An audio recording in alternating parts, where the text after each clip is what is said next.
Mag-subscribe bago panoorin ang video. Daghang salamat. Sweaters result February 20, 2024. 2 p.m. result 729. 5 p.m. result 829. 9 p.m. result 515. Shoutout muna tayo. Salamat po mga ma'am-share. Congrats po sa inyong lahat. Ito na po ang best angle para sa February 21, 2024. 2 p.m., 5 p.m., at 9 p.m. Result angle ngayon 125789. Messing number 0346. Best and pairing number para sa February 21, 2024. Probables combination. Best padakit guide and combo.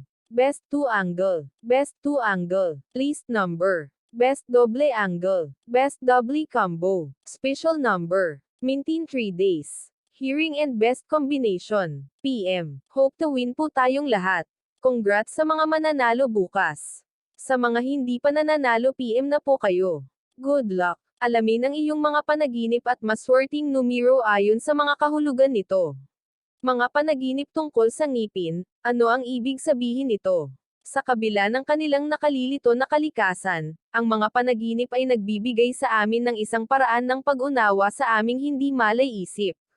Nagdadala sila ng mga simbolo at nakatagong mga mensahe na nag-aalok ng mga pananaw sa aming nakakagising na buhay. Ngunit maaari mo lamang malaman upang makilala ang mga kahulugan na ito sa pamamagitan ng interpretasyon ng panaginip. Ngayon, sumisid tayo sa universo ng mga pangarap ng ngipin, paggalugad ng kanilang mga simbolo, kahulugan, at interpretasyon. Bilang karagdagan, titingnan namin ang iba't ibang mga sitwasyon ng mga pangarap tungkol sa mga ngipin upang matulungan kang maunawaan ang iyong paningin. Kaya, kung interesado ka sa pag-unlock ng mga lihim ng iyong panaginip, sumali sa amin sa ibaba. Espiritual na kahulugan ng mga panaginip tungkol sa ngipin. Ang mga panaginip na may kaugnayan sa ngipin ay nagpapahiwatig ng mga kaguluhan sa espiritu na iyong nararanasan dahil sa pagdaan ka ng pagbabago. Hindi ka na kumapit sa mga paniniwala sa espiritual na archaic na pumipigil sa iyo na lumaki. Bilang karagdagan, nabuo mo ang isang espiritual na mindset ng paglago na mas may kamalayan, pagpapanatili, at malawak. Dahil gumagamit kami ng mga ngipin upang kumagat, at ngumunguya, ang isang panaginip na kinasasangkutan ng temang ito ay maaaring kumatawan sa espiritual na kapangyarihan. Posibleng, nakamit mo ang 5 kilalang espiritual na kapangyarihan, kabilang ang pananampalataya, pagsisikap, pag-iisip, konsentrasyon, at karunungan. Sa ilang mga kultura, ang mga ngipin ay sumisimbolo sa pagbabagong anyo o muling pagsilang. Sa makatuwid, ang isang panaginip na kinasasangkutan ng paglaki o pagpapalit ng mga ngipin ay maaaring magpahiwatig na nagbabago ka o handa na para sa isang sariwang pagsisimula sa iyong personal o propesyonal na buhay. Ang kahulugan ng mga panaginip sa Biblia tungkol sa ngipin. Mayroong maraming mga pagbanggit ng ngipin sa Biblia, ng direkta at hindi tuwiran. Sa ilang mga banal na kasulatan tulad ng mga awit Kapitulo 58 versikulo 6, ang mga ngipin ay nakalink sa paghuhusga at parusa ng mga masasamang tao. Kaya, ang isang pangitain ng pagkawala ng ngipin ay makikita bilang tanda ng paparating na paghuhusga o parusa para sa isang pagkakamali. Ang aklat ng Hukom 14:18 ay nagtatampok ng isang bagtong na nakuha sa mga Filisteo ni Samson. Sinasabi ng mga bagtong na, sa labas ng kumakain ay dumating ang isang bagay na makakain, at sa labas ng malakas ay dumating ang isang bagay na matamis. Dito, ang kumakain ay tumutukoy sa mga ngipin ng leon na tinanggal ni Samson gamit ang kanyang hubad na braso. Ang bagtong ay nagpapahiwatig na kahit gaano kalakas ang maaari mong paniwalaan ang iyong sarili, palaging may mas malaking puwersa. Batay sa bagtong na ito, ang isang pangitain ng malakas at malusog na ngipin ay maaaring kumatawan sa iyong lakas at kapangyarihan upang malampasan kahit na ang mga pinakamapaghamong sitwasyon. Sa Biblia, ang mga ngipin ay sumisimbolo rin sa espiritual at emosyonal na pagpapagaling o pagpapanumbalik. Ano ang ibig sabihin ng panaginip ng ngipin? Ang mga panaginip tungkol sa ngipin, lalo na ang pagbagsak ng ngipin, ay may hawak na positibo at negatibong kahulugan. Maaari mong maranasan ang mga pangarap na ito kapag ang mga makabuluhang pagbabago ay nasa iyong nakakagising na buhay, at kailangan mong ihanda ang iyong sarili upang yakapin sila. Maaari ka ring magkaroon ng mga panaginip na ito kung kailangan mong gumawa ng isang pagpapasya sa buhay ngunit pakiramdam na napunit sa pagitan ng mga pagpipilian na ipinakita. Posible ang pagpili ay maaaring makaapekto sa iyong profesional o personal na buhay, at nag-aalala ito sa iyo. Minsan, ang panaginip ay sumasalamin sa iyong takot sa pagtanda. Marahil ay dumadaan ka sa isang krisis sa midlife o menopause para sa mga kababaihan. Ang pangitain ng nocturnal ay nagpapakita ng iyong takot na mawala ang iyong kabataan, lakas, at kapangyarihan. Sa pag-iisip, narito ang ilang mga kahulugan na may kaugnayan sa mga panaginip tungkol sa ngipin. Money. Ang mga panaginip na kinasasangkutan ng pagkawala ng ngipin ay maaaring mangyari bilang isang babala na mararanasan mo ang ilang makabuluhang pagkalugi sa pananalapi. Halimbawa, maaari kang gumawa ng mga kaila-hilakbot na desisyon sa pananalapi o makakuha ng scam na may maraming pera. Ang panaginip ay isang babala na tumuon sa iyong pananalapi. Subukang gumawa ng mahusay na mga desisyon sa pananalapi. Tumutulong din ito upang gumamit ng isang tagaplano sa pananalapi upang maiwasan ang mga problema na may kaugnayan sa pera. Isang panaginip tungkol sa mga puntos ng crumble ng ngipin sa pagbagsak ng isang imperyo ng negosyo.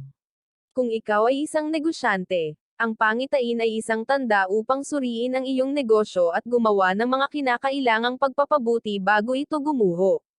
Sa isa pang tala, ang panaginip ng mga ngipin na bumabagsak ng sabay-sabay ay maaaring sumisimbolo sa pagkawala ng seguridad sa pananalapi. Death. Bukod sa pera, ang mga panaginip ng ngipin ay maaaring may ugnay sa kamatayan. Kung ang iyong pagkawala ng lahat ng iyong mga ngipin sa isang panaginip, nangangahulugan ito na nagdadalamati ka sa pagkamatay ng isang saradong mahal. Ang ganitong pangitain ay nagpapahiwatig na ang sakit ng pagkawala ay tumatagal sa iyong kaisipan at emosyonal na kagalingan. Gayunpaman, hindi ito palaging literal na kamatayan. Minsan, maaari mong panaginip na mawala ang iyong mga ngipin upang tukuyin ang kamatayan ng isang relasyon o pagkawala ng isang bagay na mahal mo sa iyong nakakagising na buhay. Sinasabi sa iyo ng panaginip na ang pagkawala ay hindi maiiwasan. Marahil ay hindi na ito nagsilbi sa iyo, o patuloy itong nagiging nakakalason. Katulad nito, ang isang panaginip ng pagkabulok ng ngipin ay maaaring kumatawan ng isang pakiramdam na pisikal na pagkasira, na maaaring magdala ng damdamin ng dami ng namamatay. Pagbabago at pagbabago. Bilang isang bata, nawala ang iyong mga ngipin ng karunungan upang gumawa ng paraan para sa iyong permanenteng ngipin. Ang pagkawala ay hindi masama, kahit na ito ay maaaring masakit. Maaari mong pangarap na mawala ang ngipin kapag malapit ka nang dumaan sa isang pagbabagong anyo sa iyong nakakagising na buhay. Pumasok ka ng isang bagong yugto at kailangang ibuhos ang ilang mga lumang bahagi ng iyong sarili na hindi nakapakipakinabang. Inihula din ng panaginip na ito ang paglago, lalo na kung yakapin mo ang paparating na mga pagbabago. Ang paglago na ito ay gagawa ng silid para sa mga bagong pagkakataon, na hinihimok ka patungo sa isang mas maliwanag na hinaharap. Tulad ng para sa pag-renew, ang mga pangitain ng magaganda at makintab ng ngipin ay maaaring tumayo para sa isang bagong landas sa buhay o damdamin ng kasiyahan, katiyakan at kapayapaan ng iba't ibang mga pangyayari. Pagbubuntis. Maaari mong panaginip ang iyong mga ngipin na bumabagsak kung ikaw at ang iyong kapareha ay sa wakas handa na upang bumuo ng isang pamilya. Ang pagbubuntis ay isang pangunahing pagbabago at hinihiling ng maraming oras at lakas upang maghanda para dito. Ang ganitong panaginip ay maaaring mangyari, lalo na kung nakakaramdam ka ng pagkabalisa o pagkabalisa sa iyong desisyon na magbuntis. Marahil ay naramdaman mo na hindi handa o nag-aalala na baka hindi ka maging isang mabuting magulang. Sinasabi sa iyo ng panaginip na okay lang na mag-alala. Ngunit sinasabi rin ito sa iyo na huwag hayaan ang stress na labis ang lakas ng magandang bagay na iyong pupunta. Kung nabuntis ka na at may panaginip, sinasabi nito sa iyo na manatiling kalmado at yakapin ang mga pagbabagong dumating sa pagbubuntis. Natatakot kang tumanda. Ang panaginip ng iyong mga ngipin na bumabagsak ay nagpapahayag ng iyong sama ng loob sa ideya ng pagtanda. Ang ganitong panaginip ay pangkaraniwan sa mga nakakaranas ng krisis sa midlife o, sa ilang mga pagkakataon, menopause. Ang iyong mga hindi malay na proyekto ay ang mga takot na ito sa pamamagitan ng pagpapakita sa iyo ng mga pangitain na mawala ang iyong mga ngipin. Gayunpaman, ang panaginip ay nagsasabi sa iyo na ang lumalagong matanda ay isang bahagi ng buhay. Sa halip na matakot na tumanda, maaari kang tumuon sa pagpapanatili ng iyong sarili sa pamamagitan ng pagkain ng isang tamang dieta, pag-eehersisyo, at pagbabasa ng mga libro. Ang isang positibong mindset ay isa ring mahusay na paraan upang magsimula. Hindi mo mapigilan ang katandaan, ngunit maaari kang mag-edad ng kaaya-aya. Siyam na karaniwang pangarap tungkol sa ngipin. Panaginip tungkol sa dalawang ngipin na bumabagsak. Ang pananaginip ng mga ngipin na bumagsak mula sa iyong bibig ay nagpapahiwatig na kulang ka sa kontrol sa iyong komunikasyon. Ipinapahiwatig nito na gusto mong makipag-usap ng maraming, at kung minsan maaari mong tapusin ang pagsasabi ng mga bagay nang hindi iniisip o ibunyag ang mga lihim. Isang panaginip na mawala ang dalawang puntos ng ngipin sa isang paglabag sa tiwala o pagiging kumpidensyal. Marahil ay nagsiwalat ka ng isang bagay na pribado tungkol sa ibang tao sa aksidente, na naging dahilan upang mawalan sila ng pananampalataya sa iyo. Dahil dito, nasira mo ang iyong reputasyon at nawala ang iyong mga malapit na kaibigan. Kung nawalan ka ng isa sa dalawang ngipin, ang panaginip ay nangangahulugang maaari mo pa ring mailigtas ang sitwasyon at gumawa ng mga pagbabago para sa iyong mga pagkakamali. Ang pagkawala ng isang solong ngipin ay kumakatawan din sa pagkawala ng isang bagay na mahalaga sa buhay. Nanaginip tungkol sa maluwag na ngipin. Ang pananaginip ng isang bibig na puno ng maluwag na ngipin ay isang tanda ng pinigilan na emosyon o opinyon sa isang isyu na nakakaabala sa iyo. Bagaman nais mong magsalita, may pumipigil sa iyo, at hindi mo ito maiiwasan. Posibleng matakot ka kung paano magiging reaksyon o mag-aalala ang mga tao tungkol sa mga kahihinatnan kung ipinahayag mo ang iyong mga saloobin. Ang mga maluwag na ngipin sa isang panaginip ay maaari ring iminumungkahi na ikaw ay nasa bingit ng pagkilos, ngunit nag-aalangan ka. Natatakot ka na ang isang maling paglipat ay maaaring magbaybay ng pagkabigo o magkaroon ng negatibong kinalabasan.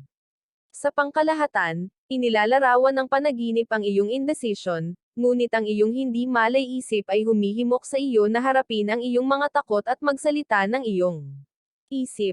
Panaginip ng iyong ngipin gumuho. Ang nakakakita ng iyong mga ngipin na gumuho at pagkatapos ay bumagsak ay nagpapahiwatig na ang iyong mga kasanayan sa komunikasyon ay kulang.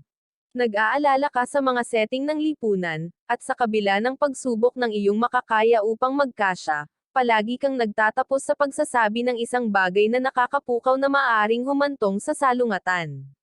Ang ganitong panaginip ay nagpapahiwatig din na ikaw ay kakilakilabot sa mga pampublikong talumpati o paghaharap. Marahil ay dapat kang gumawa ng isang pagsasalita sa isang pulutong, at kinakatakutan mo ang araw. Kinamumuhian mo rin ang mga argumento dahil pinaparamdam ka sa iyo na mahina, at mas madalas kaysa sa hindi, tinatapos mo ang pag-iwan ng mga isyu na hindi nalutas. Panaginip ng pagbasag ng ngipin. Ang isang panaginip ng pagsira ng ngipin ay sumasalamin sa iyong pagkabalisa at kawalan ng kapanatagan na may kaugnayan sa iyong imahe sa sarili at pisikal na hitsura. Ang panaginip ay nagmumungkahi sa iyo na makipagpunyagi sa isang negatibong imahe sa sarili at mababang buhay sa pagpapahalaga sa sarili. Ang mga sirang ngipin sa isang panaginip ay nagpapahiwatig din ng mapanirang emosyon tulad ng self-loathing o pagpuna. Ito ay nagpapahiwatig na madalas mong subukan upang magkasya ang mga pamantayan sa lipunan. At kapag nabigo ka, ikaw ay naging iyong sariling pinakamasamang kritiko. Ang pangitain ay isang tanda upang magsagawa ng pag-ibig sa sarili. Walang sino man ang nagpipilit sa iyo na umalis ayon sa mga pamantayan at inaasahan ng lipunan. Kaya, tumuon sa iyong lakas, sa halip na ang iyong napansin na mga bahid, at makikita mo ang iyong buhay na kumukuha ng positibong paglilipat. Bilang karagdagan, ang isang paglabag sa ngipin sa isang panaginip ay maaaring kumatawan ng isang banta sa iyong kapangyarihan at pakiramdam ng kontrol. Ito ay humahawak kung ikaw ay nasa isang sitwasyon na nagpapasaya sa iyo o walang kapangyarihan, pilitin kang tanungin ang iyong awtoridad at kakayahan. Sa ganitong kaso, subukang malaman kung ano ang nagparamdam sa iyo na walang kapangyarihan.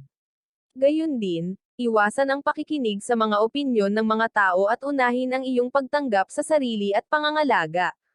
Kadalasan, ang pakiramdam ng kahinaan ay nasa lahat ng iyong ulo dahil naghahanap ka ng pagpapatunay at pag-aprobo mula sa iba sa halip na maniwala sa iyong katotohanan.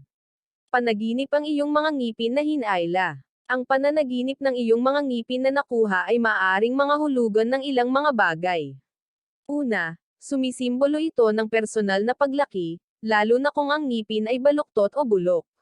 Sa kontekstong ito, ang paghila ng isang ngipin ay maaaring nangangahulugang pagpapaalis sa hindi malusog na gawi o pag-uugali at gumawa ng isang landas para sa paglaki. Gayunpaman, kung paano ka tumugon sa ngipin na hinuhuli ay nagsasabi ng maraming tungkol sa iyo. Kung ang karanasan ay nagtanim ng isang pakiramdam ng takot, ipinapakita nito na pinipigilan mo pa rin ang mga dating gawi, kahit na hindi ka nila nakikinabang. Sa kabaligtaran, ang isang pakiramdam ng kaguluhan ay nagpapahiwatig na mayroon kang isang positibong mindset at maunawaan ang pagbabago ay hindi maiiwasan. Iminumungkahi ng panaginip na bukas ka sa mga bagong pagkakataon at handang matuto at lumaki, kahit na nangangahulugang lumabas ito sa iyong kaginhawaan. Panaginip ng isang butas sa iyong ngipin. Ang pananaginip ng mga lukab o butas sa iyong mga ngipin ay sumisimbolo ng kawalan ng kapanatagan sa ilang mga aspeto ng iyong buhay. Marahil ay nahihirapan ka sa iyong matalik na relasyon habang namumulaklak sa mga propesyonal. Iyon ay naging patuloy kang nag-aalala at ibagsak ang lahat ng iyong mga pagpipilian tungkol sa mga relasyon. Maaari mo ring managinip ng isang butas sa iyong ngipin kapag nagpupumilit ka sa pagpapanatili ng isang tamang balanse sa pagitan ng iyong propesyonal at personal na buhay. Minsan ang iyong trabaho ay nakakakuha ng paraan ng paggugol ng oras sa mga kaibigan at pamilya. Iyon ay nagparamdam sa iyo na nakahiwalay sa iyong mga mahal sa buhay. Ang panaginip ay isang mensahe mula sa iyong hindi malay na kailangan mong bumuo ng isang maayos at malusog na etika sa trabaho na hindi makagambala sa iyong pribadong buhay. Panaginip ng nabubulok na ngipin. Kung managinip ng bulok na ngipin ay nagpapahiwatig ng kawalan ng tiwala sa iyong mga kakayahan. Hindi mo pinagkakatiwalaan ang iyong sarili na magsagawa ng ilang mga gawain dahil sa tingin mo ay hindi sapat kahit na ikaw ay itinuturing na isang dalubhasa sa larangan na iyon. Ang nabubulok na ngipin sa isang panaginip ay naglalarawan din ng pagkabalisa at takot. Hindi ka tiwala sa iyong mga hitsura at paniniwala at natatakot sa kung paano ka huhusgahan ng lipunan kung nagsasalita ka. Hinihikayat ka ng panaginip na magkaroon ng pananampalataya sa iyong sarili. Ang isang maliit na tiwala sa sarili ay maaaring pumunta sa isang mahabang paraan sa pagpapalakas sa iyo sa mas mataas na taas ng tagumpay. Panaginip na magsipilyo ng ngipin. Ang pananaginip ng pagsipilyo ng iyong ngipin ay nagpapahiwatig na kailangan mong gawin ang isang labis na malinis sa iyong buhay, literal at makasagisag. Kailangan mong linisin ang lahat ng mga nakakalason na tao at gawin na naipon mo sa paglipas ng panahon habang lubusan din ang paglilinis ng iyong sambahayan. Ang pagtingin sa iyong sarili sa isang salamin habang ang pagsisipilyo ng iyong mga ngipin ay hinihimok ka upang pagnilayan kung ano ang mahalaga sa iyong buhay na pasulong. Kailangan mong suriin muli ang iyong mga layunin, ay estratehiya kung paano mo makamit ang mga ito, at magsisimulang magtrabaho patungo sa iyong mga layunin. Panaginip tungkol sa brace sa iyong ngipin. Kung nanaginip kang magkaroon ng mga tiran sa iyong mga ngipin, nangangahulugan ito na nais mo ang kalayaan mula sa isang bagay sa iyong nakakagising na buhay. Ang mga tirant ay kumakatawan sa hola na iyong nakalak. Maaari itong maging isang nakakalaso na relasyon o isang hindi malusog na kapaligiran sa trabaho. Ang pangarap ay maaaring maging isang tanda upang palayain ang iyong sarili mula sa mga pangako na ito at upang maghanap ng isang mas mahusay na buhay. Bilang kahalili, maaari itong ipahiwatig na ang isang tao sa loob ng iyong bilog ay nanunuya o mga tsismis tungkol sa iyo. Ang indibidwal ay hindi sapat na may sapat na gulang at hindi alam kung kailan siya o siya ay lumipas ang limitasyon. Sa kasong ito, hinihimok ka ng pangitain na muling suriin ang iyong mga kaibigan at magbunot ng mga mapagkukunan ng toxicity, kahit na masakit. Pangwakas na mga saloobin. Habang papalapit tayo sa pagtatapos ng aming piraso, mahalaga na maunawaan na ang mga pangarap ay higit pa sa salamin ng iyong pang-araw-araw na karanasan at kaisipan. Ang mga ito ay isang pintuan sa iyong hindi malay-isip, na nagbibigay sa iyo ng mas malalim na pag-unawa sa iyong mga emosyonal na estado at kaisipan. Ang mga panaginip tungkol sa ngipin ay naglalagay ng maraming mga konotasyon, kapwa positibo at negatibo.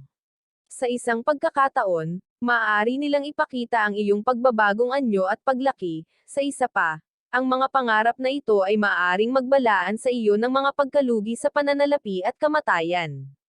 Ngunit tandaan, ang mga panaginip ay subjective, at ang kanilang mga kahulugan ay nag-iiba batay sa mga karanasan ng mapangarapan, kasalukuyang sitwasyon, at pakikipag-ugnay sa ilang mga simbolo. Gayunpaman, laging bigyang pansin ang iyong paningin dahil maaari itong mag-alok ng mga pahiwatig upang mag-navigate ng maayos ang buhay. Inaasahan namin na ang artikulo ngayon ay nakatulong sa iyo na malaman ang tamang interpretasyon ng iyong panaginip at kung paano ito makakatulong sa iyo sa paggising sa buhay. Mga maswerteng numero, loto, swetres, lasto, doubli, at triple. Abangan bukas. Iba't ibang mga kahulugan ng iyong panaginip at maswerteng numero. Part 12. Alamin ang iyong swerte ngayong 2024. Nandito na nga tayo sa exciting part. Bagong taon, bagong buhay, bagong pag-asa.